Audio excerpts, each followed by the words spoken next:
Hola, esto es Menta en Blanco, donde analizamos los mecanismos del audiovisual y la relación entre la forma y el contenido. En realidad este episodio es la segunda parte del anterior, así que os recomendamos escuchar antes el anterior, pero bueno, si ya estáis escuchando esto y os da pereza buscar el otro, lo que sea, hacemos un resumen muy rápido de qué estábamos hablando. Estábamos hablando de Flickr Films y lo hemos dividido en dos episodios porque había como muchas cosas y todo un episodio quedaba como demasiado contenido y así que decidimos dividirlo en dos. El primero que habla más de los antecedentes del género y este segundo que habla más de cosas posteriores que ya entrarían en lo digital, cosas más de cine en directo, instalaciones y otras cosas que son un poco diferentes a los inicios del Flickr Film.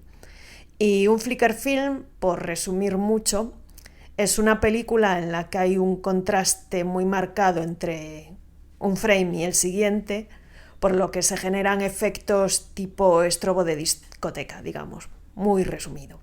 En general suelen ser diferencias de iluminación o de contraste, pero también hay gente que juega con imágenes muy distintas o otro tipo de cosas, ¿no? Depende un poco de cada película.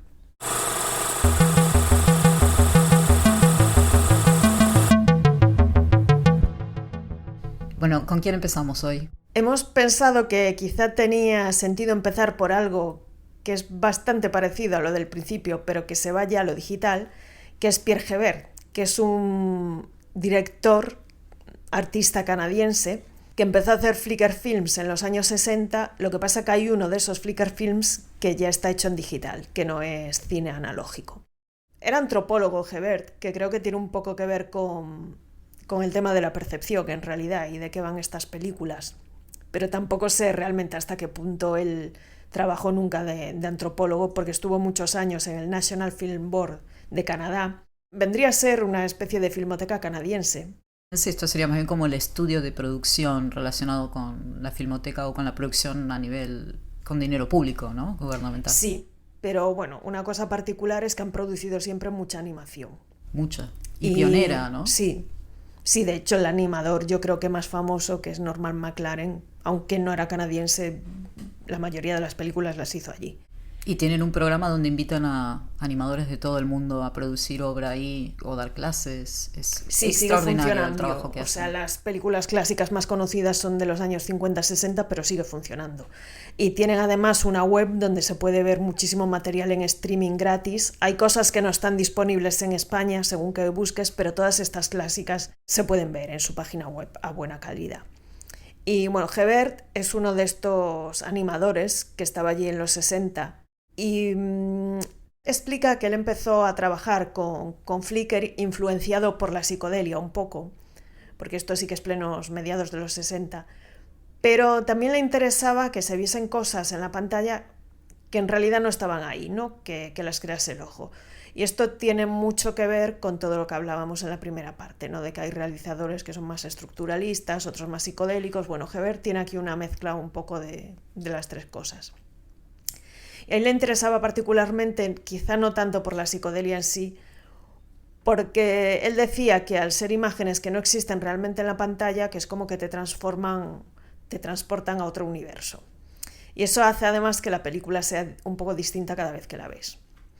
Pero él en realidad no empezó haciendo Flickr, empezó haciendo cine experimental rayando película.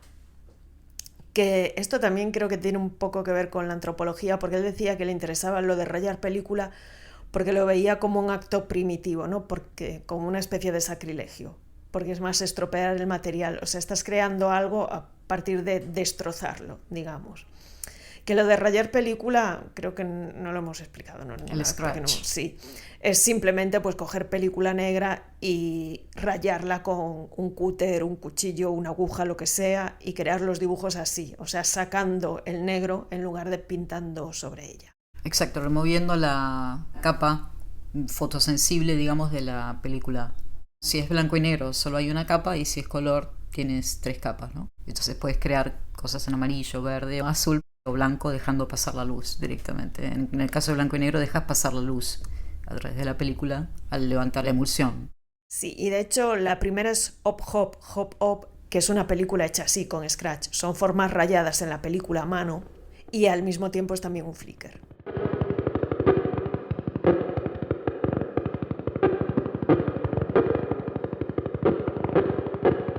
Él era grabador. Entonces, claro, trabajar moviendo material, trazando surcos, generando marcas, es una cosa que era muy nato para él convertir su trabajo en animación de Scratch, ¿no? Una cosa que él también comenta de este gesto de remover la emulsión de la película, un poco en el espíritu de Miguel Ángel, él dice que como que la película ya está ahí y él lo que hace es remover la capa negra que oculta la película para dejar que la película se revele a sí misma, ¿no? Sí. Una cosa que contaba que me parece muy interesante es que una de las primeras películas que él hizo de Scratch no se la proyectaban porque era silente, no tenía banda sonora, y le pidieron si podía hacer una sonora para poder incluirla en un programa, ¿no? Y él dice, pero ¿cómo hago una banda sonora para esto? Le dijeron, habla con McLaren, que él te podrá explicar. Entonces se puso en contacto con McLaren, que era un ídolo de él, y McLaren muy amablemente le explicó cómo crear sonido óptico, ¿no? Un día tenemos que hacer un episodio sobre el sonido óptico. Pensé que ibas a decir sobre McLaren. No, también, pero por ahí los dos. Sobre el sonido óptico mismo, también, no sé. sí. Bueno, el sonido óptico es el sonido que había en el cine antes de que hubiera sonido analógico. El sonido estaba, digamos, como impreso directamente en la película, como la típica onda que ves en cualquier software de sonido hoy en día. A ver, una es digital y la otra es analógica. Obviamente, pero es simplemente que la banda sonora está como impresa en la película y eso lo lee un lector óptico. La cuestión es que si el sonido está en la película, tú puedes dibujar sonido en la película. Y esto viene de los años 20 o incluso de antes.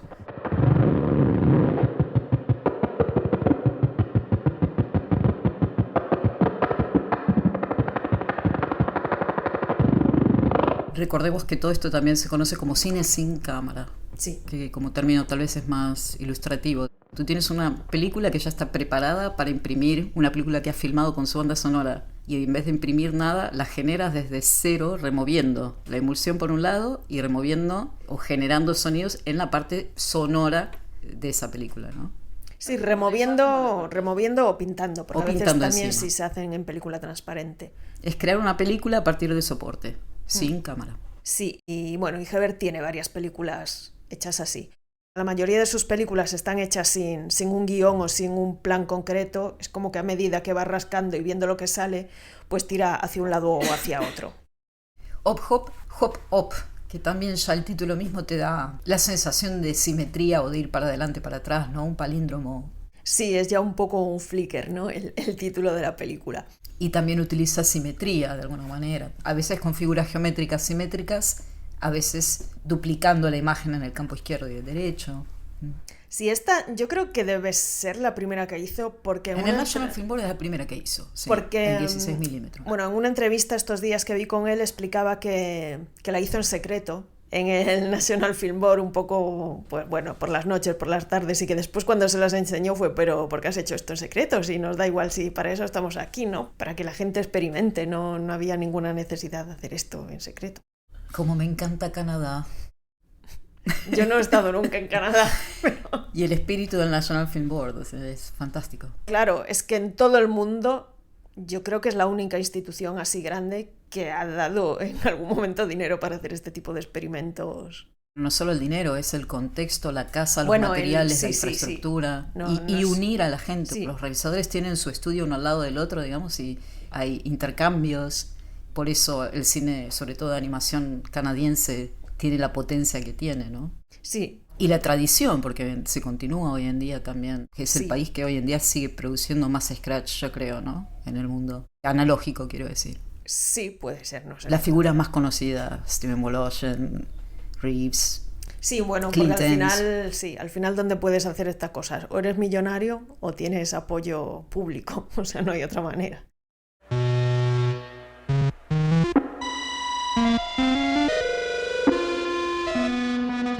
Bueno, y después de Hop Hop hizo otra, justo al año siguiente, que también es un flicker, que se llama Opus 3, que en realidad las ideas que hay detrás son un poco las mismas, lo que pasa que en Opus 3 ya no es Scratch, son formas... Son figuras dibujadas, ¿no? Círculos, pero son perfectos, ¿no? Sí, son perfectos, por eso digo que yo creo que no es Scratch, pero realmente es que tampoco he encontrado tanta información sobre cómo se hizo. Una cosa que en esta película está experimentando, además del flicker, digamos, es la música. En Hop Hop teníamos sonido analógico escrachado también.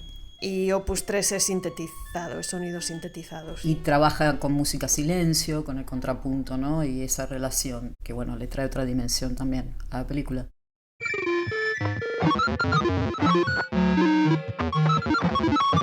Y Around Perception nació de la idea de hacer una película sobre ilusiones ópticas. Es digital, ya es otra cosa que no tiene nada que ver, ¿no? Era justo un momento en el que el National Film Board estaba empezando a integrar ordenadores en el proceso de animación, y de hecho una de las cosas que explica Herbert es que había mucha gente en el estudio a la que no le hacía ninguna gracia esto, ¿no? Y la película empieza con un intertítulo, hay una serie de frases, ¿no? Y yo he apuntado solo la última frase porque creo que explica bastante bien de qué va este tipo de cine, en la que pone por el ojo y contra el ojo, por la mente y contra la mente. Y la película son 11 escenas, son animaciones abstractas todos, y son fragmentos que están diseñados especialmente para confundir a la mente, ¿no? Y reflexionar sobre la realidad o la percepción, quizá más, ¿no? Que la realidad en sí. Y empieza con un flicker de colores planos, con un sonido electrónico, tipo drone, con un sonido, ¿no? Así como bastante sostenido, luego ya va cambiando un poco. Y luego esto va alternando con otras escenas que a veces son flicker y a veces son simplemente formas geométricas vacías, o sea, se ven solo los vértices. Yo me imagino que esta película lo que hicieron fue imprimir o fotografiar la animación del ordenador, ¿no?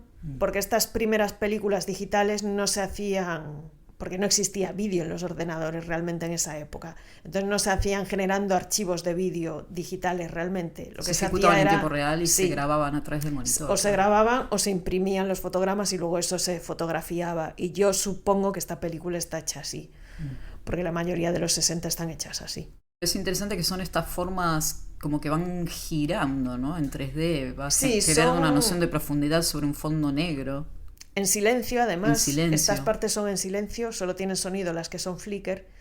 Y son como formas, además, que se van construyendo. O sea, hay un flicker en realidad. ¿no? Sí, es como un polígono que va cambiando forma y número de lados. Sí, y se va construyendo como una forma, pero en realidad en ningún fotograma la estás viendo entera. Bien. Es como que se construye como con una especie de flicker también, lo que pasa que no tiene un efecto tan radical porque el fondo es negro y solo van cambiando los vértices que se van añadiendo o reduciendo, ¿no? Yo creo que eso también es muy de Pierre Hébert, de decir, vale, ¿cuánto voy a hacer flicker de toda la pantalla?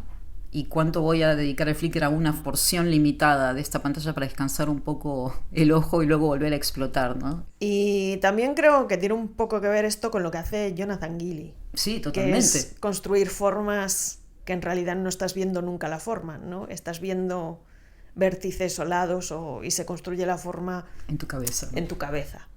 Bueno, y las partes de flicker no son todas iguales. Hay a veces colores planos, a veces hay formas geométricas. Hay también una espiral. Muy Duchamp. Sí, me imagino que es una cita directa, ¿no? A los discos estos que giran de Duchamp. Y bueno, la película se puede ver en el National Film Board. Tampoco tiene mucho sentido describir, ¿no? Lo que se ve exacto, pero...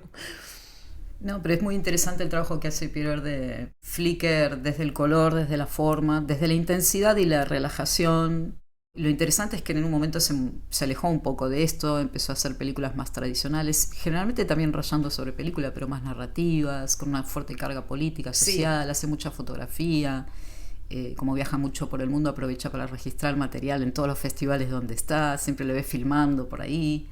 Y en sus últimos años regresó al scratch, regresó a la abstracción, pero ahora ha incorporado técnicas digitales en el trabajo. Entonces descubrió una herramienta con el iPad que le permite emular la técnica del scratch sobre película, recuperar la gestualidad y el grunge, digamos, de remover así, ¿no? un material, no con la línea pura, sino con una línea gestual, pero utilizando tecnologías digitales. Y una de las razones es primero que es un trabajo laborioso y costoso esto de trabajar sobre película, pero también el digital le permite viajar a muchos festivales y ya no, pero hacía mucha sesión en vivo. yo creo que vivía prácticamente de eso, de girar y de hacer sesiones en vivo. Bueno, sí, es que de hacer películas de estas no vive nadie. O tiene otro trabajo. Es complicado, sí. porque ya no, hace años que no está en el National Film Board, entonces bueno. Pero bueno, ahora está un poco malito de salud, está en casa trabajando, ya no gira, pero sigue dibujando, hace mucha ilustración. Dudo que escuche este episodio, pero le mandamos muchas fuerzas y un beso muy grande.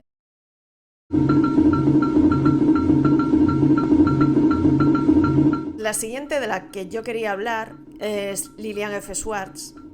A ver, por edad, quizá no es después de Kubelka, porque es una mujer que de hecho se murió hace poco, a los 90 y muchos años. Pero digamos que es heredera de este tipo de directores por razones varias, pero Lillian F. Schwartz ya trabaja en digital, aunque sea de los años 70. Bueno, empezó a finales de los 60, es una mujer que tiene una historia muy curiosa, quizá podríamos hablar un día más, ¿no?, de toda la historia de Lillian F. Schwartz. Venía más de una tradición ya de arte electrónico, directamente de arte cinético electrónico, y en un momento dado se pone a hacer películas con ordenador, película animación digital, cuando esto todavía era una rareza, o sea, a finales de los años 60. Y tiene una película en particular que se llama UFOs, que es de 1971. UFOs y UFOs, ¿no? Sí, UFOs. O sea, ovnis. Sí, UFOs. Es una animación abstracta. Es también una película que juega con el flicker y que además es en 3D. Hay que verla con gafas de estas típicas, con un celofán rojo y otro... Que una historia que tengo curiosa con esta película es que yo la programé una vez en un ciclo de música visual, probablemente era, no me acuerdo ahora, y que yo no sabía que era una película en 3D, y la chica que estaba gestionando todo lo de poner las películas, un día llego a la sesión, ya el día que es la sesión, y me dice, toma una gafa, y digo, ¿estas gafas? Digo, ¿por qué? Y después resulta que hay la película de Lillian F. Schwartz, que se ve que habían hablado directamente con el marido, que es una película que hay que ver con gafas 3D, y yo no tenía ni idea. Pero se puede ver también sin gafas. Sí. No es una película que esté hecha con el típico filtro ese rojo-azul. Es una película que tiene colores vivos y bueno, se ve diferente con gafas que sin ellas, pero se puede ver sin gafas también. Uh-huh. Esta también se puede encontrar en la web de ella, de Lillian F. Schwartz, está esta película y se puede ver. Bueno, lo interesante de esta película, entre otras cosas, es que cuando se estrenó, un espectador la describió como LSD sin drogas, ¿no? Estamos un poco otra vez. Y esto me hace mucha gracia porque yo he estado alguna vez en proyecciones de cineastas de estos más contemporáneos, como Richard Tuhoe, ¿no?, y gente de esta que trabaja con Flickr. Y esto me hace gracia porque muchas veces en estas sesiones, cuando hay algún tipo después de si está a lo mejor el director o hay preguntas o lo que sea, siempre sale alguien con esta frase, ¿no? Es como ¿qué te estaba fumando sin drogas cuando... Sí. Pero también es curiosa porque un neurólogo fue a hablar con ella después de ver la película y le pidió una copia, si se la podía dar, porque le parecía que era útil para él para inducir ataques de epilepsia controlados en sus pacientes y así poder estudiar qué pasa antes de tener un ataque de epilepsia para que aprendieran a evitar los ataques cuando notasen. Claro, a identificar los patrones. Sí, pero bueno, la película en sí creo que tampoco vale la pena meternos a explicar qué se ve en la película, eso, porque ya digo que son películas que es mejor verlas. Pondremos el enlace para que la gente la vea y ya está. Muy bien destacar a Lillian Schwartz.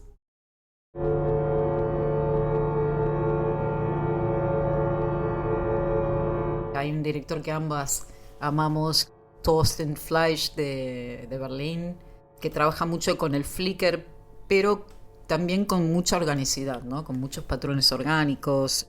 Por ejemplo, tiene en esta película Energy del año 2007, de la que estuvimos hablando esta mañana, que tiene la particularidad de que también es una película sin cámara, no está trabajando sobre película. Tiene varios papeles fotosensibles en donde hace correr 30.000 voltios de electricidad.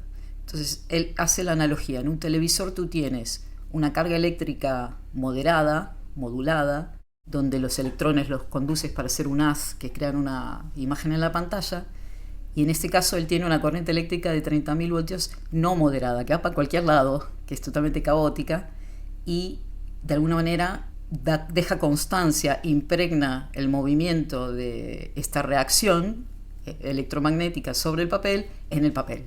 provoca una imaginería similar a como rayos, ¿no? Sí, son relámpagos. como una especie de mezcla entre bolas de energía Sí, bolas de energía. rayos, sí. Los escanea luego a muy alta resolución y empieza en el momento de editar a hacer detalles de distintas porciones de estas fotografías. A veces se centra en el núcleo de este sol radiante, a veces se centra en los gestos fantásticos de los haces, ¿no? De estos rayos de luz. Y bueno, va construyendo el Flickr entre el movimiento apresurado de estos haces que van cada uno caóticamente por su lado y entre positivo y negativo.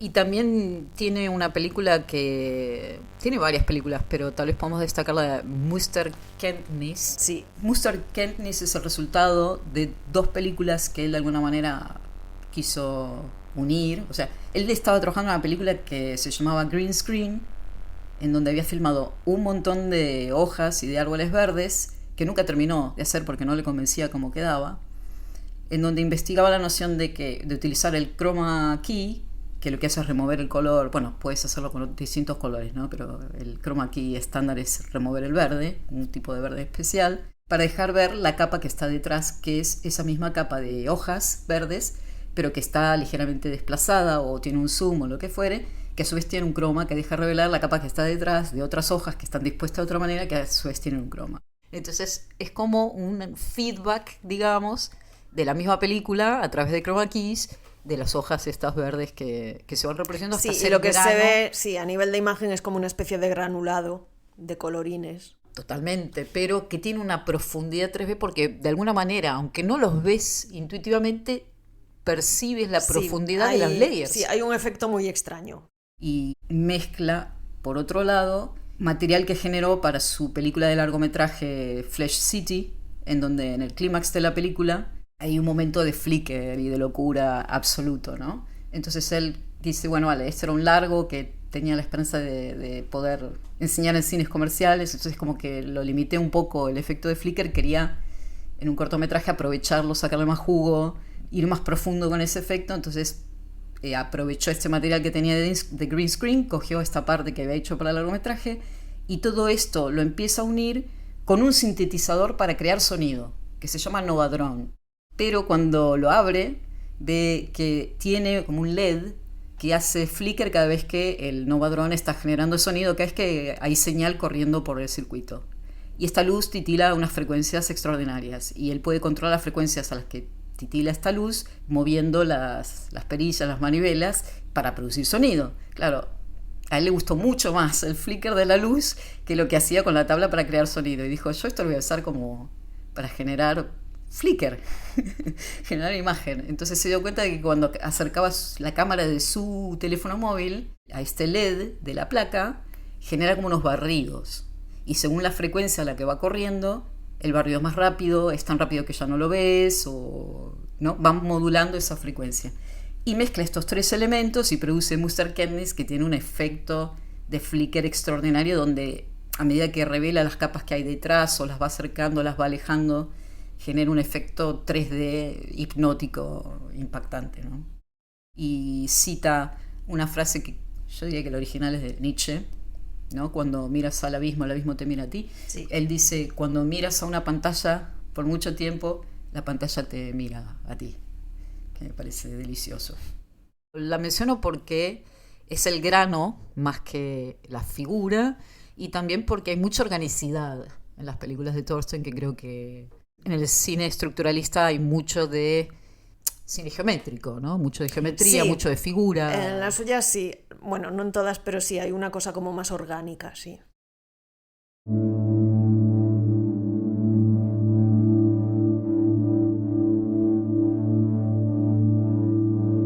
Otro artista también que podemos mencionar rápidamente es Rainer Kohlberger. Rainer es austríaco pero vive en Berlín y tiene un cuerpo de obra fascinante porque hace todo tipo de flicker, desde el grano a la línea, al barrido, ¿no?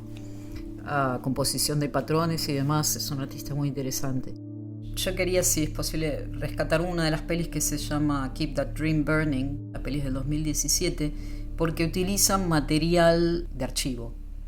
Es una película que se basa en un montón de escenas de películas de acción, generalmente explosiones, demoliciones, ese tipo de cosas, y las destruye completamente, utilizando varios algoritmos, y cada tanto, entre el ruido de partículas que se van moviendo, al cambiarle las frecuencias, revela un poco el material fuente por momentos. Entonces a veces como que intuyes una forma de un barril explotando, una carreta explotando. Entonces juega con la ilusión de que primero el movimiento caótico del flicker y de los píxeles ya te está generando imaginería en tu cerebro, pero cada tanto muy ligeramente te revela el material fuente con el que trabaja, con estas explosiones que acompañan perfectamente el espíritu de la película, y a veces dudas de si realmente lo estás viendo y está en la película o lo estás produciendo. Luego te dicen, no, esto es de la película, ¿no? Pero todo converge al final en este agujero negro que termina con esta noción de explosión, ¿no? De concentración en un punto infinito, y no sabemos si está dentro de la película ese punto negro infinito o está en nuestras cabezas, ¿no? Tiene como esa proyección, digamos, del espacio de la pantalla que habíamos mencionado un poco con Thorsten Fleisch también, como que se extiende profundamente hacia adentro y hacia afuera de la pantalla, ¿no? Hacia el centro de tu cerebro cuando estás viendo eso. No sé si se puede ver Keep That Dream Burning. Yo diría que no, pero bueno. Si podéis, es una experiencia. Bueno, cualquier cosa que hace Reiner sí, si es alguna una vez lo experiencia. pilláis de casualidad en algún festival o... Y toca mucho en vivo, tal vez esa es otra forma de poder llegar a él.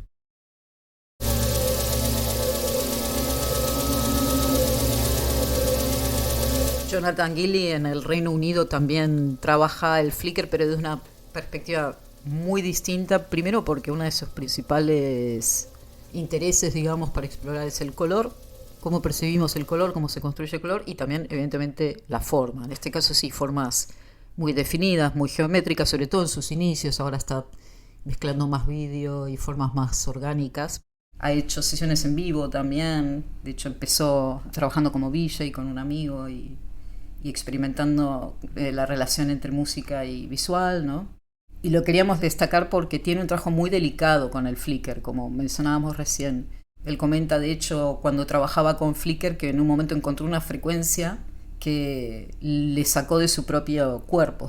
Como que se vio a sí mismo levitar y mirarse a sí mismo desde arriba, que fue una sensación, por un lado, placentera, pero también le dejó un poco choqueado. Se dio cuenta del peligro que tenía eso, más cuando estás horas y horas trabajando para hacer una película. Y dice, bueno, tengo que encontrar un equilibrio, ¿no? Por eso esta noción de, bueno, ¿cuándo llevo el Flickr a toda la película? ¿Cuándo hago Flickr en una porción de la película? ¿Cuándo dejo descansar los ojos y demás? Y en el caso de Jonathan, él también empezó como pintor y siempre quiere intentar recuperar esa dinámica, esa práctica pictórica en lo que realiza. Por ejemplo, comenzó haciendo lo que él denominó electric paintings, que es esta idea de cómo el glitch de vídeo, por ejemplo, puede generar unas pinturas que él exhibía, de hecho, como impresiones, ¿no? Como cuadros, y le llamó la atención porque la gente veía un cuadro fijo de un glitch de vídeo y estaba convencida de que se estaba moviendo. Lo que le hizo preguntarse cuál es la unidad de la animación. ¿Es realmente 2, como el Flickr, como dice la gente, o es 1? A ver, en realidad es 1. Porque por cuestiones de ilusiones ópticas, percepción y así, a veces puedes percibir que algo que no tiene movimiento lo tiene. Es interesante. Sí. O sea, es como, por eso el Flickr es como bastante natural, de ir investigando cuáles son esas unidades mínimas para generar percepción de movimiento y de progresión dramática o lo que fuere. Y como pintor, él trabaja con la noción de capas. Porque como pintor vas agregando, ¿no? Rastro, gestos, vas agregando capas de pintura. Y él lo hace en el caso del vídeo o en la postproducción digital con layers, con capas. Entonces él está todo el tiempo agregando capas, a veces con mucha abundancia, bastante barroco, ¿no? Hay algunas composiciones que están llenas de capas y de elementos y de transparencias que fomentan también el Flickr cuando se mueve todo a la vez. A veces limita a ciertos espacios de la pantalla estas superposiciones y demás, y lo que hace es variar el tiempo de exposición de cada una de estas capas, y la transparencia, digamos, revela la capa que está por debajo. Jonathan Gelly trabajó mucho en analógico, primero porque el analógico tiene evidentemente un grano, una latencia, una respuesta totalmente distinta al digital. Es completamente mucho más impredecible que la animación por ordenador. Trabajó mucho con videosintetizadores que estaban tuneados, estaban customizados y que tenían las conexiones del input y del output. Circuit bending, sí. Sí, exacto, gracias, ese es el término, circuit bending. Él utilizaba uno de estos aparatos que se llama Tachyon Plus, no sé si lo conoces, como un módulo bastante económico, no sé qué se inventó un tipo. Y decía que era tan sensible ese aparato que tenías que mover apenitas las perillas y los sliders, y que a veces encontraba una cosa fantástica y cuando se daba vuelta para encender la cámara para filmarlo, desapareció completamente. Entonces eso, a diferencia de la precisión y la previsibilidad del After Effects, es una de las cosas que más le apasiona, ¿no?, de lo que es analógico.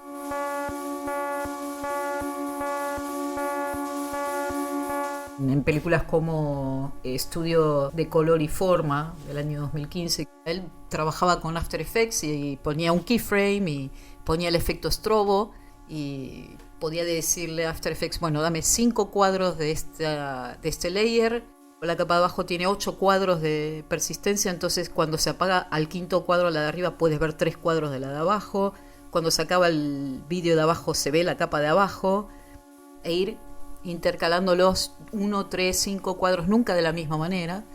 Y claro, si eso lo haces en After Effects, puedes estructurarlo a la perfección y cortar a la perfección, y con esta técnica tiene realmente obras maestras, yo creo, de la animación en general, no solo del Flickr. Sí, tiene muchas películas además, Jonathan. Pero bueno, lo que hace es básicamente en muchas es construir eso. Por ejemplo, un cubo, pero en realidad tú nunca estás viendo el cubo en la imagen. Lo que estás viendo son las diferentes caras del cubo puestas en diferentes capas, y que al parpadear tus ojos acaban percibiendo el cubo.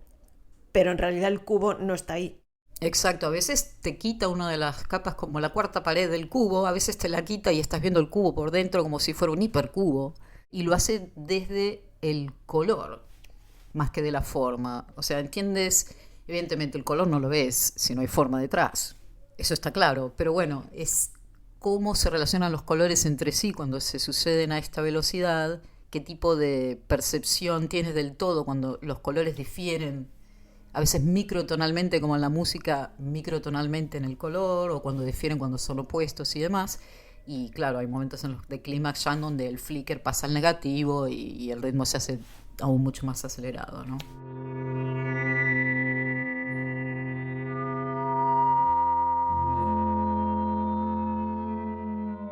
Austerity Cycle, del año 2016, otra película extraordinaria, en donde solo utiliza el blanco y el negro con distintos niveles de transparencia, con los cuales hay mucho gris y plateado también, ¿no?, en Flickr, y va extendiendo superficies que van construyendo casi con un efecto 3D un espacio arquitectónico prácticamente en la pantalla.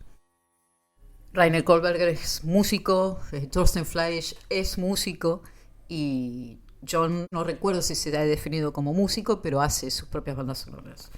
Volviendo a esta idea de nuestro episodio anterior de que mucha de esta gente viene del mundo de la música y del ritmo, a la que luego traduce a luz, forma y color, ¿no?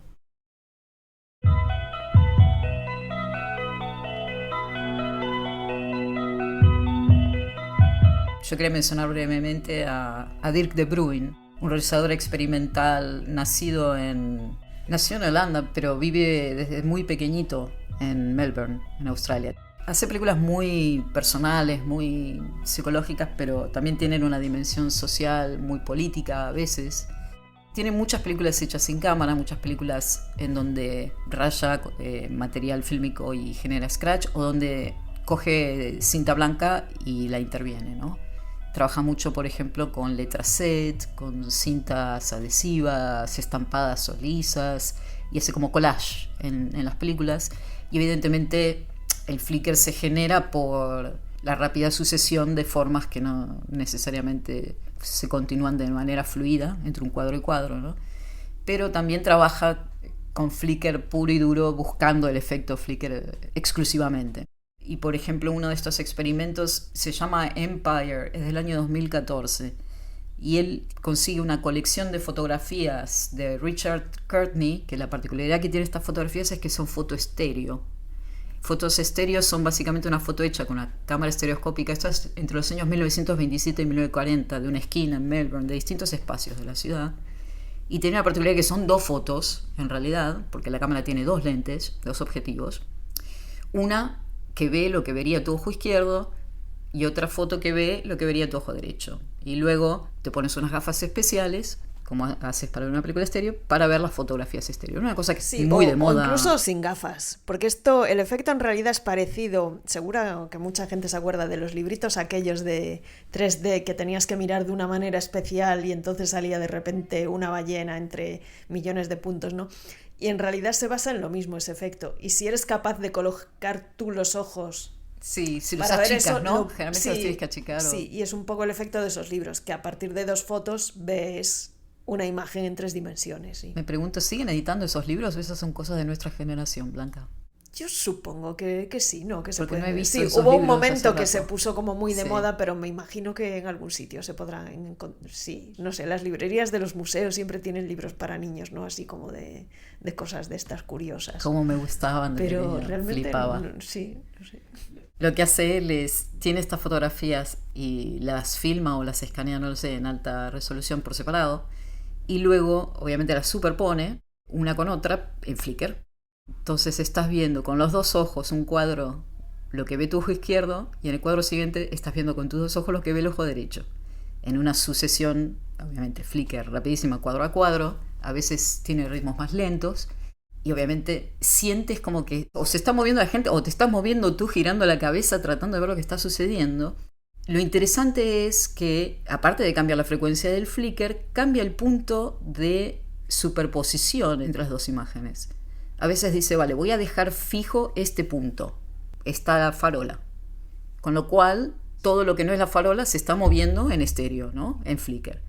Pero de repente te mueve ese punto fijo de conexión a otro personaje que está en la otra punta del cuadro y se mueve al mismo ritmo, pero otra parte de la pantalla. Es un efecto fascinante. Claro, él trabaja con varios pares de fotografías durante el largo de la película y luego hay momentos en los que coge 2 pares de fotografías hechas en una misma esquina y claro, ahora son 4 fotografías que van en Flickr, una sucesión en donde a veces está la calle tranquila y en el otro par de fotografías tenemos el tranvía, digamos, circulando por la calle o carretas o lo que fuere, ¿no? Es un efecto fantástico también para jugar con la percepción y el Flickr, porque son imágenes reales, son imágenes que podemos reconocer, son imágenes fotográficas sin manipulación. La manipulación viene en el montaje, ¿no? En cómo nos las expone a nuestro cerebro.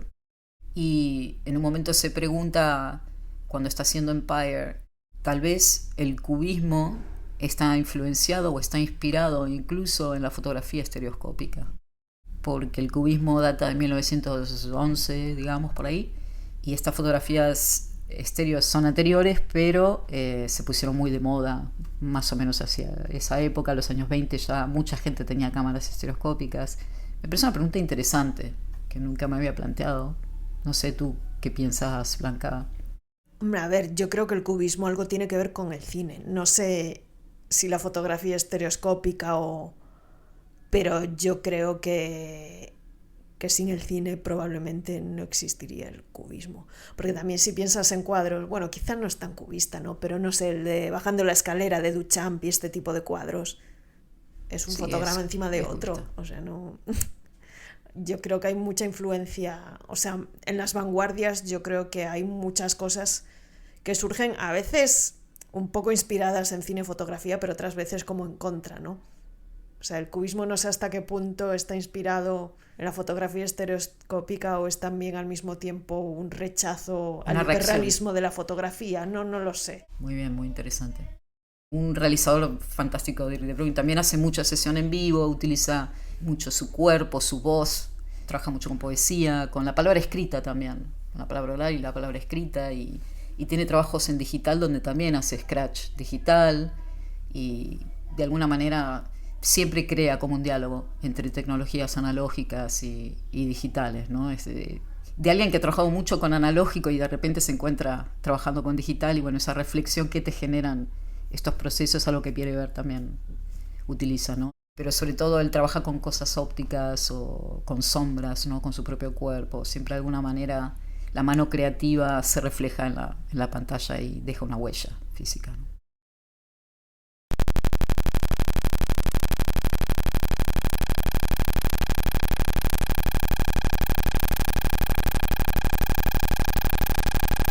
Por supuesto, Blanca Rego, tú eres uno de los exponentes aquí en España, trabajando en Europa, trabajando con este género.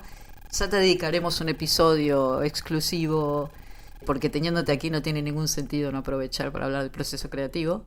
¿Quieres que hablemos de tu película RGB? Creo que es del 16. Sí. Es gracioso porque justo antes, cuando estabas explicando lo de Jonathan Gilly, de que se vio como fuera de su propio cuerpo, ¿no?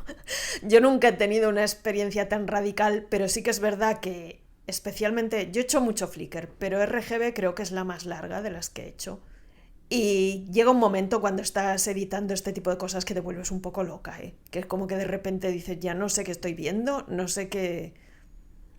Porque claro, no es lo mismo ver un Flickr durante 5 o 6 minutos, lo que sea, 10, no sé, media hora, no era de Flickr de Conrad, que estarte días y días enteros, horas, delante de un ordenador editando un Flickr, que llega un momento que es como que te explota la cabeza. O sea, sí. No. Yo, por ejemplo, es que cuando estoy editando cortos estoy todo el rato viendo otra vez el corto entero. Claro, para ver el ritmo, el Sí, porque clima, además ¿no? cuando son cosas tan cortas, no sé, 5 o 6 minutos, solo puedes hacerte una idea de lo que estás haciendo viendo otra vez la película entera. No. Totalmente. A ver, yo siempre he hecho mucho Flickr, porque me encantan estas cosas como que son un poco, que no sé si estás flipando, si te están atacando, si no sé, esa especie de línea extraña, ¿no? Entre no sé si esto me está molestando o me está gustando. Pero la idea de RGB era trabajar con lo más básico. O sea, RGB es por los colores de la luz, que son los colores del vídeo, rojo, verde y azul. Y luego el círculo, a ver, podría haber sido un cuadrado, otra cosa, ¿no? Pero bueno, el círculo tiene que ver también con el proyector. No, normalmente la lente es un círculo y en realidad, bueno, no sé, el círculo es como una forma más agradable en cierto sentido que el cuadrado, ¿no? Es más simétrica. Sí, más simétrica, más... No sé si decir más sencilla, porque igual son más sencillas 4 rectas que... No lo sé, pero era un poco porque me remitía más a la óptica y al proyector, el círculo, que un cuadrado. Y la idea era simplemente hacer una animación básica con 3 círculos, uno rojo, uno verde y otro azul, ¿no? Me hace acordar a estos cañones del año del ñaupa, cuando había 3 cañones distintos, uno rojo, uno verde y uno azul, para proyectar una película. Sí, y de hecho es que sigue pasando. En muchos proyectores a veces cuando estás viendo la imagen ves de repente los 3 haces de, ¿no? Sí, los sí. 3 colores. En los proyectores cutres generalmente pasa eso. Sí. Para los millennials había que calibrar cada uno de los cañones, el verde, el rojo y el azul, con una grilla antes de cada proyección y asegurarse de que los 3 colores estaban afinados y calibrados para proyectar. Sí, y bueno, la idea era esa, pero no escribí guión ni nada, me puse a animar directamente 3 círculos y está hecha un poco, o sea, al tuntún. Bueno, luego ya digo que no es que después le añadiese un efecto de estrobo, que existen en el Final Cut o en el Premiere, existen efectos de estrobo. Porque otra cosa importante es que yo animo siempre a 24 fotogramas por segundo, que la animación normalmente se hace a 12 o a menos, ¿no? Pero yo la hago siempre a 24, para hacerlo siempre, pero para hacer los flickers especialmente, porque cada imagen tiene que ser la contraria de la anterior, ¿no? Entonces ahora no recuerdo exactamente si corté la película en cachitos y fui invirtiendo cada imagen o si... Yo creo que coloqué encima de cada fotograma, o sea, uno sí y uno no, una imagen blanca o negra, no recuerdo, para hacer el inverso, pero o sea, está hecho a mano, no con un efecto. Yo también soy un poco maniática de hacer las cosas a mano, aunque trabajo en digital, lo cual no tiene mucho sentido, ¿no? Pero no sé, como todo esto viene al final de Kubelka sobre todo y de estas cosas. En la línea del Premiere tienes 20 millones de fotogramas uno al lado del otro y vas manipulando uno a uno y los vas acomodando. En este caso sí, había dos 2 tracks, una con la animación en sí y otra con un fotograma sí y un fotograma no, para generar el efecto de cortados a mano. Sí. A mí también me interesa mucho el sonido óptico, es algo que me ha obsesionado siempre, el flicker y el sonido, las bandas sonoras de sonido óptico, pero en digital en realidad eso, o sea, no es una cosa que puedas hacer en teoría en digital, pero existe una manera de hacerlo que descubrí no sé, hace muchos años, que es que existe un tipo de archivo que es el .raw, que se suele usar para fotografía, pero que en realidad es una especie de archivo en crudo que lo puedes usar también para sonido. Entonces tú, si una imagen o un sonido los conviertes a .raw, en este caso eran imágenes, yo lo que hice fue guardar esas imágenes como RAW, luego abrirlas en el Audacity, abres la imagen como archivo en crudo y eso te abre un sonido en vez de la imagen. En realidad tú tienes ahí un archivo que pesa los megas que sea, como de datos en crudo, y tú lo puedes abrir como mono, como estéreo, como... Lo que pasa que, claro, si lo abres como mono será más largo, si lo abres como estéreo será más corto, porque en realidad lo que está cogiendo son los... A ver, no es que literalmente estés transformando imagen en sonido, lo que estás transformando son los datos.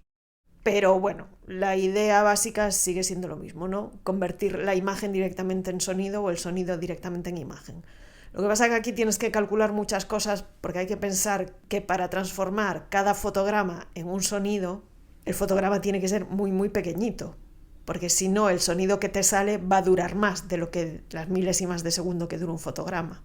Entonces tienes que hacer un cálculo para ver, claro, a qué tamaño tienes que tener el fotograma, que igual son una birriez, igual son 12 píxeles para que te salga exactamente de la misma medida. La duración de un cuadro. Sí, y bueno, entonces lo que hice fue convertir todos los fotogramas a sonido.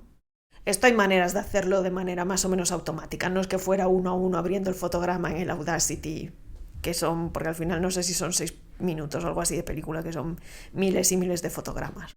O sea, si tienes que hacer eso a mano con el Audacity, ahí sí que me hubiera vuelto un poco loca, aunque alguna vez he hecho cosas así, pero no, hay maneras de hacerlo más automático, de diferentes maneras, con scripts.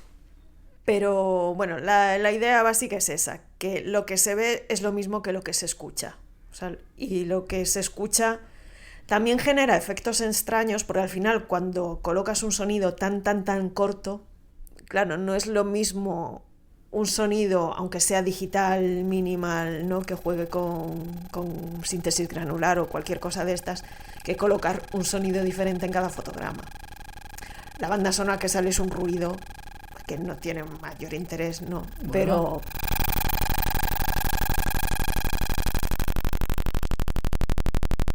Pero lo que consigues es que estás viendo exactamente lo mismo que estás escuchando, que es lo que a mí me interesaba por influencia de las películas estas de sonido óptico de McLaren y de otra gente, ¿no? ¿Podemos hablar de estructura? ¿Tenías una estructura a priori, una progresión? No, al final, a ver, hay una progresión, pero es una cosa bastante improvisada, ¿no? No es que escribiera un guión y ahora el círculo va para aquí, ahora va para allá y al final pasa esto, no. A medida que lo iba haciendo, según lo que me fuera... ¿Te lo pide el cuerpo? Sí, tiene más que ver con la improvisación en cierto sentido que con el estructuralismo en sí, en este caso, no sé. Porque en realidad la manera en la que está hecho es como muy estructuralista, ¿no? Porque andar ahí trabajando fotograma a fotograma, poniendo a mano un fotograma así y otro, ¿no? Es como muy estructuralista, pero en realidad no hay un plan previo de decir este círculo tiene que salir aquí 34 fotogramas y después no. O sea, es más... Pero, a ver, al final sí que hay una progresión porque al final es como que ya hay un momento, ¿no? En que como los círculos se unen en uno solo. Sí. Yo le veo Sí, hay una progresión, pero es más intuitiva que estructural, digamos, ¿no? En realidad en la película creo que hay más de 6 colores, porque aunque es RGB y el contrario, hay en algunos momentos que los círculos se entrecruzan y hay como una especie de transparencia entre los 2 colores del círculo. ¿Esa transparencia viene dada por el flicker o es que había transparencia en los colores? ¿Los colores eran sólidos o tienen...? No, cuando se están cruzando se están viendo... No está hecha toda la animación en el mismo track. hay 3 círculos diferentes en tracks distintos y cuando se cruzan, se están cruzando también. ¿Con blending modes o...? Sí. O sea, en realidad es el efecto inverso, ¿no? También todo el rato. No es que haya un blending mode que esté generando otro color, es que está generando la mezcla de esos dos. Claro. Es solo eso, son solo 3 círculos moviéndose y haciéndose más grandes y más pequeños, no hay...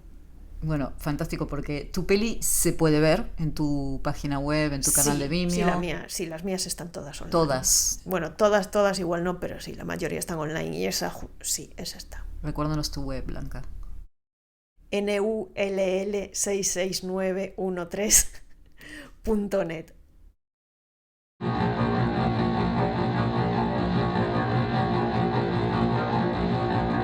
Después queríamos hablar de Bruce McClure también, porque Bruce McClure es un caso también distinto porque él lo que hace es performance en directo. Es un tío, Bruce McClure sigue haciendo performance, lo vimos de hecho nosotras hace poco, aquí sí. en Barcelona, en el CCCB. A España ha venido varias veces, yo lo he visto 3 veces creo en directo. Tiene performance que son más figurativas, otras que son más abstractas, pero siempre trabaja con el flicker. Y él lo que hace es trabajar con proyectores de 16 milímetros modificados.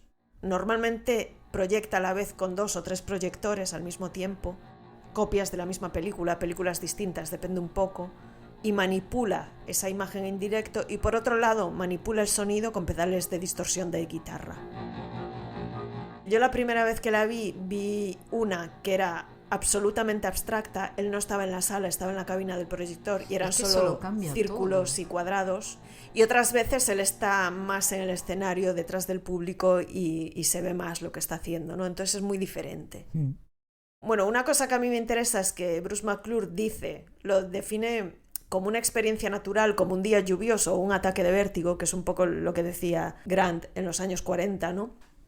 Pero Bruce McClure añade además algo que tiene más que ver con lo de Charis, ¿no? Que es también un espectáculo y que parte del espectáculo es el miedo del público a que le perforen los tímpanos y se le salgan los globos oculares. No, y él lo define un poco como una tortura voluntaria. Pues lo de McClure nos pasó una anécdota curiosa, ¿no? Había una mujer que además justo estaba delante mía, que toda la sesión estaba como quejándose con la de al lado. Era obvio que no les estaba gustando nada. Y yo estaba pensando, ¿por qué están estas dos aquí? Yo qué sé, que se vayan, ¿no? Y una de las dos se fue, de hecho, ¿no? Y al final de la performance, todo el mundo, pues lo típico, aplaudiendo y esta señora diciendo, fuera. Y todos como, no sé, que esto es muy raro a ver, en el cine no suele pasar esto, pero en cine experimental menos. Es como que toda la gente está ahí como, no sé... Sí, vas ahí a tu propio riesgo. Las proyecciones suelen ser además en museos o en sitios así un poco, ¿no? Sí. Y la señora se pone a gritarle a Bruce McClure, que eso ya lo hizo Kubelka, ¿no? Y todos así como un poco, bueno, yo qué sé, hay 1.000 millones de Flickr Films, ¿no? Porque Kubelka precisamente, no sé si es que la señora era austriaca y le tocó ahí el nacionalismo o algo, no sé, pero fue una cosa súper extraña. Y Bruce McClure le dijo, bueno, le contestó así como, ya, si yo conozco a Peter Kubelka, ¿no? ¿No? Y además me hizo gracia que le hizo un comentario así como, sí, he comido con él y pagó él, ¿no? Como sí. Pero... No sé muy bien qué quiso decir, como diciendo, pero él me paga a mí la comida. O sea, a ver... que fue un comentario, no sé, una cosa muy absurda. De las dos partes fue muy extraña. Sí, o sea, fue una interacción muy rara, sí. pero que al final es, bueno, yo qué sé, sí, a ver, lo hizo Kubelka, sí, y gente antes que él, y... Es que es un poco, ¿no? Como si vas a buchear a cualquier director de cine porque hay otras películas los Lumière narrativas, han hecho una película, no sé, claro, como... los Lumière lo han hecho. Bueno, pero sí, fue muy extraño, sí. Es la única interacción en todos los Flickr Films que he visto mucho.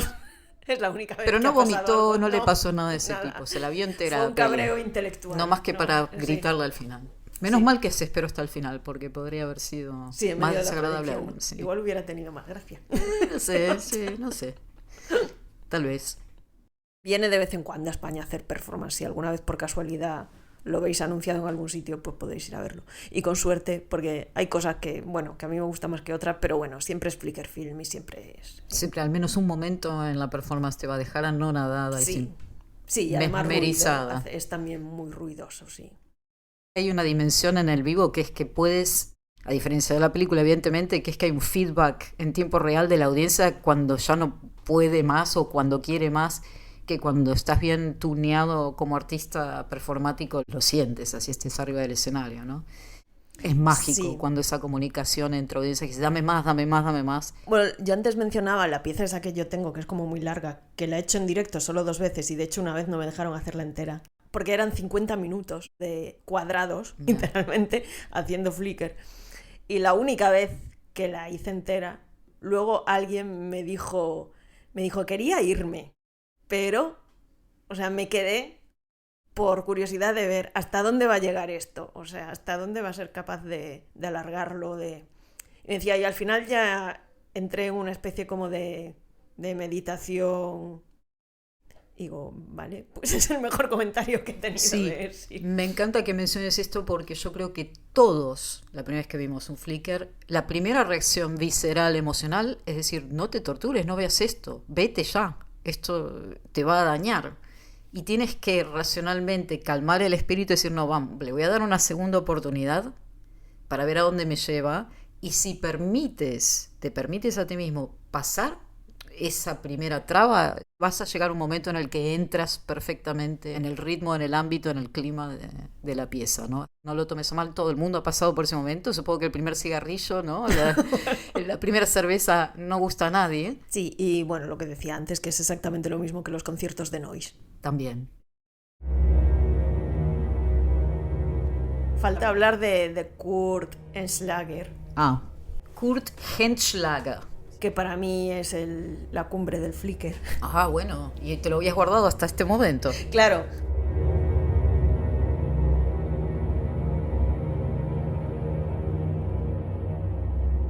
A ver, pasa una cosa con Kurt Schlager, que lo que hace él es instalación.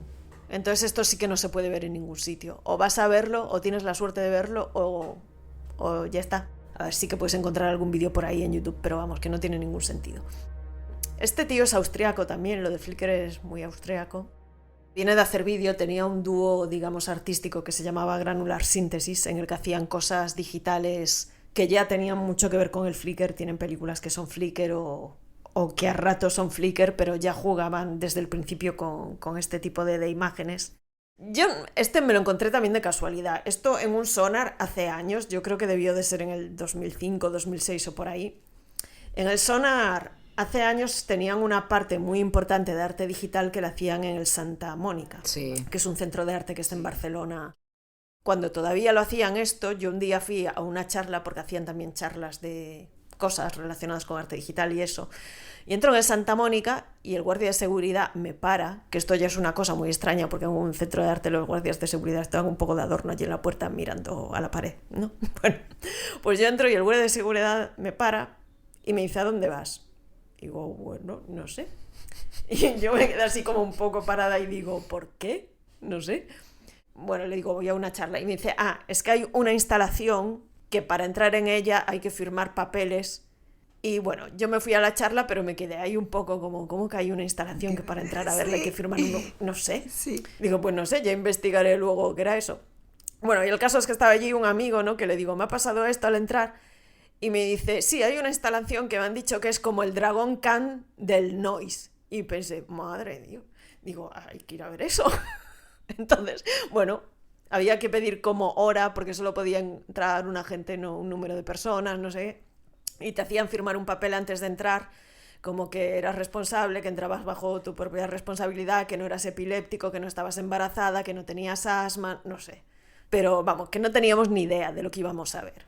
Entonces nos metieron allí en una sala, que era tipo sala de cine, no un cine, porque en el Santa Mónica de hecho no tiene un auditorio como tal, ¿no? Era como en el patio hall central, pero estaba como cerrado y había unas sillas y bueno, nos entraron allí y había una película así como en 3D de unos cuerpos así como flotando en el vacío, bueno, no sé. Y de repente, como después de un rato, para la película, empieza como a entrar humo, pero a saco, humo de máquina de humo de discoteca, pero hasta que no te veías la mano delante de la cara, o sea, no te veías ni tu propia nariz. Y estrobos y ruido con super altavoces de subgraves Y ahí como, no sé, 20 minutos, lo que fuera, no sé. Y fue como... ¿what? Pero... o sea, una experiencia muy extraña, porque estabas en una sala con gente, pero no veías absolutamente nada de lo que había a tu alrededor. Entonces llegaba un momento como que ya se te iba a la cabeza y empezabas a ver cosas, cuando en realidad allí solo había humo y luz. Y flipamos muchísimo. Igual 3 años después, justo un amigo con los que estaban allí, con los que vi esto, en ese momento estaba viviendo en Holanda, y me dice, hay un festival aquí cerca, que hay una retrospectiva de Kurt Slager. Y digo, vamos, hostia, pues vamos, claro. Y estaban allí, claro, todas las obras de este tío, la mayoría eran vídeos, pero bueno. Y había otra instalación. Bueno, la de antes se llamaba Fit, no lo dije, esta nueva se llamaba Sí, Z-E-E. Bueno, lo mismo, llegamos allí, firmar papeles, que entráis, que no sé qué, no sé cuánto, el guardia de seguridad con una cámara vigilando lo que pasaba dentro. Y esto era un cuarto, no sé, un cuarto pequeño, pero una sala, o sea, cerrada, en el que entrabas ya ahí a saco en medio de la nada. No sé, ya estaba el humo a saco, las luces a saco, el ruido. O sea, ya no había sillas ni nada, te podías mover por el espacio libremente, pero no veías nada. Entonces había otra gente allí, de vez en cuando te encontrabas a alguien, pero ya cuando lo tenías ahí como 1 centímetro, en plan, no. Y era lo mismo, luz y estrobos y empezabas a ver cosas, ahí ya directamente como si te hubieras tomado, no sé, un tripi o algo así. Veías formas de repente, ¿no? Y una experiencia muy rara porque además perdías totalmente la noción del espacio y el tiempo porque no veías nada. Y si tenías ahí, si por lo que sea te agobiabas o lo que sea, te podías ir como caminando despacito hacia un lado y ya cuando estabas cerca de la pared había como una cinta alrededor de toda la sala para que la pudieras coger con la mano, Sí, sí. y siguiendo la cinta llegar a salir a la puerta. Pero no había ni cartel de salida ni nada, típico cartel luminoso, porque eso se ve, sí, Claro. o sea, se ve mogollón si lo tienes en una sala. Bueno, y en el caso, entramos como, no sé, 6 veces seguidas. Salíamos y volvíamos a entrar, el tío ya se reía de nosotros, ¿no? Menuda Y claro, experiencia. cuantas más veces entradas vas, más cosas veías. Y al final ya llegó un momento que realmente, o sea, veías cosas, veías formas, veías colores, pero realmente formas. O sea, no que vieras color por el parpadeo de la luz, que veías cosas.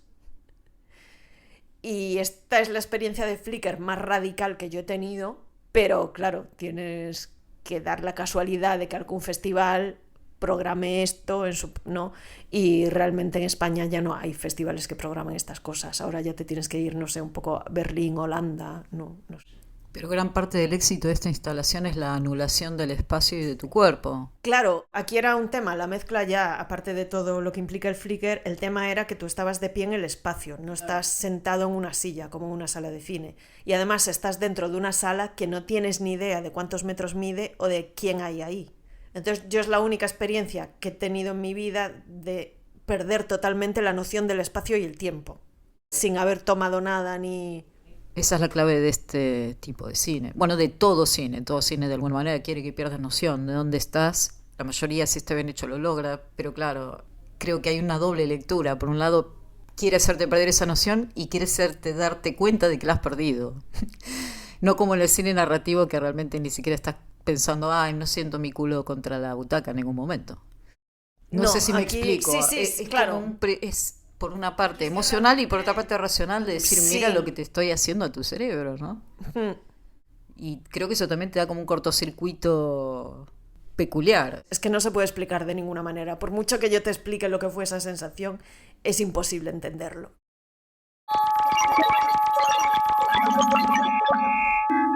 ¿Te animarías a decirnos por qué te atrapa tanto esto?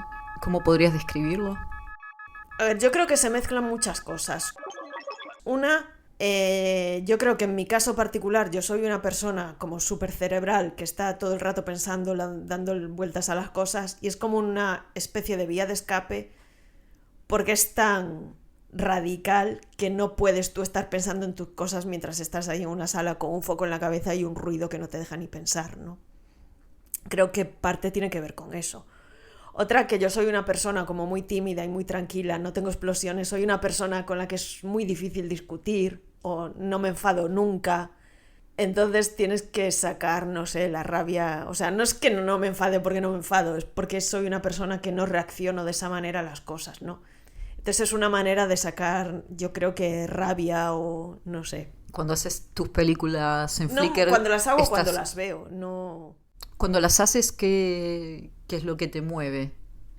A ver, yo creo que por un lado hay algo que te mueve a huir del cine tradicional, de por qué si estoy haciendo cine tiene que estar esto basado en un guión, en algo literario, no puedo hacer cine sin más, sin pasar por ahí. Creo que hay una parte de eso. Luego hay también una parte de provocación en cierto sentido, pero que es una provocación extraña porque no estás provocando a partir de, no sé, del gore o de la pornografía o de... Es algo que por un lado es como muy minimal y muy... O sea, en lo que no hay valor ni tabús ni... Pero al mismo tiempo es mucho más radical porque estás apelando a algo directamente físico. A ver, a mí me interesa también la literatura experimental. O sea, las cosas que no tienen sentido me llaman más atención que las que lo tienen. Sí. O sea, aguanto mejor una peli ¿Confusa? confusa que una perfecta Totalmente que masticada. haya visto 200 veces algo parecido. Y tiene que ver un poco, yo creo que con el misterio de cosas que no entiendes ni tú mismo, ¿no? También, sí, que borra un poco la frontera entre la obra de arte y tú como persona, ¿no? Pero llevarlo a algo que no pasa por el filtro de la construcción más intelectual o literaria o... Y con la imagen, esto en realidad es bastante complicado, es más fácil con el sonido, porque el sonido sí que te afecta de verdad físicamente, o sea, no oímos solo a través de las orejas, las vibraciones del sonido te hacen vibrar el cuerpo, los huesos, lo visual no. Y al final el Flickr es prácticamente la única estrategia que existe para conseguir eso en lo visual. Para hacerte vibrar las retinas. Sí. Como cuerdas. Sí. Hay que verlo. Viva, larga vida al Flickr Film. Y felicidades a todos los artistas y a las artistas que están trabajando en ese género. Felicidades y gracias por lo que nos habéis dado, ¿no?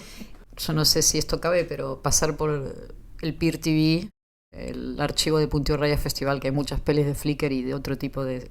Todo solo cine abstracto, o sea que ya está curado en ese sentido, es gratuito, sin publicidad, pasar por ahí, encontraréis varias cosas. Muy bien, pues muchísimas gracias como siempre, Blanca. Y a quien haya escuchado esto también, sí. Y nos vemos la próxima.